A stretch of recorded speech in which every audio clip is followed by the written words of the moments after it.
Good morning, good afternoon, good evening.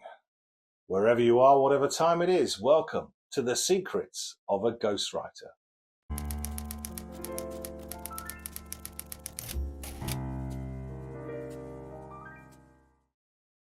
Right now, I want to talk about what we would call how-to books. You might see them as self-help guides.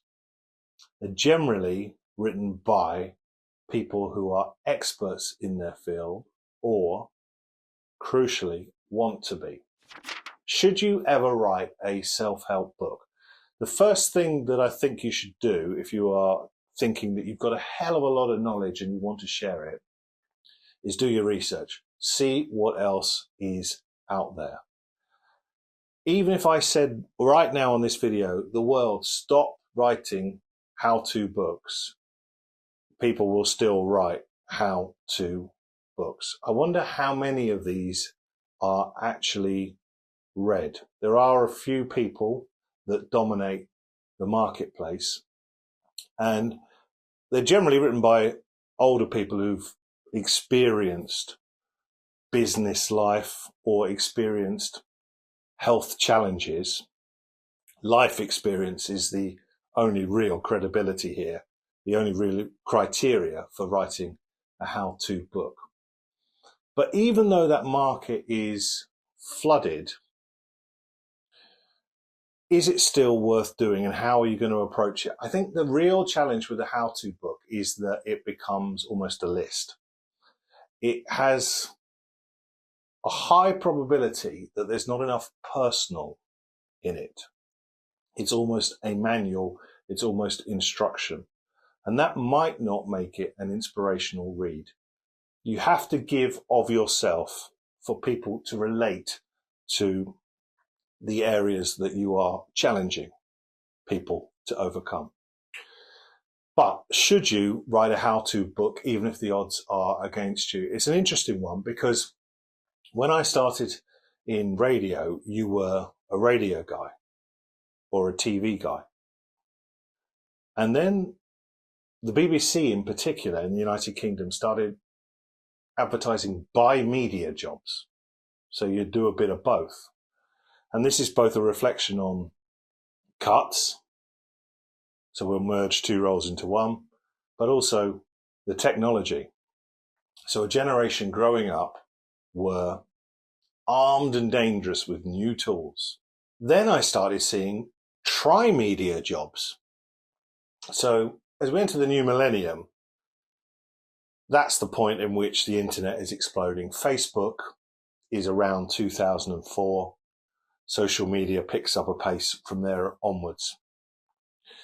And it follows too. You'll see, as people discuss the decline of print newspapers, journalists, if you know any of them, they will tell you that never mind filing their copy at 9 o'clock at night for the next day's print, they're filing during the day all the time, updating stories and bringing you more stories than ever. They're a newspaper journalist, but they're really an online journalist.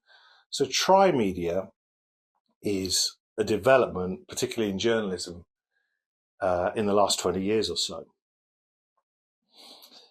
The word that is often associated with that is multi-platform.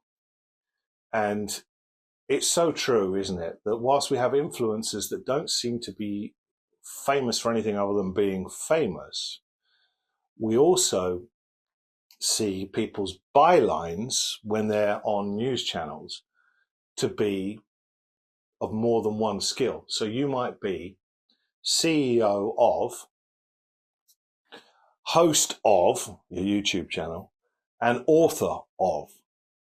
And that could be your how-to book. And you are stacking up your credentials, aren't you? Suddenly it's no longer good enough to just be CEO of a multinational company. You've got to be seen to be maybe even associated with a charity as well, altruistic. You've got to be seen to be everywhere. So my gut feeling is that the how-to book is not going to make you megabucks unless you are a legend in your field already, in which case you're not watching this. But the how-to book is now a tool in creating you, the brand. And in the United Kingdom, they used to say that the average shelf life of a CEO was 4 years.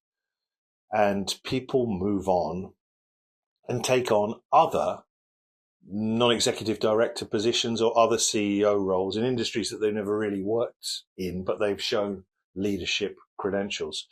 So I think at the back of the mind of the smart entrepreneur and the smart leader is the concept that they are a brand. So that how-to book positions you in other people's media, because people will see it on places like LinkedIn. And it also just puts you out there as somebody with a full set of experiences. So my biggest reason for attempting a how-to book, and I'm also working on the basis that is there new knowledge out there? There might be new experiences that back up your new knowledge, but has it already been said before?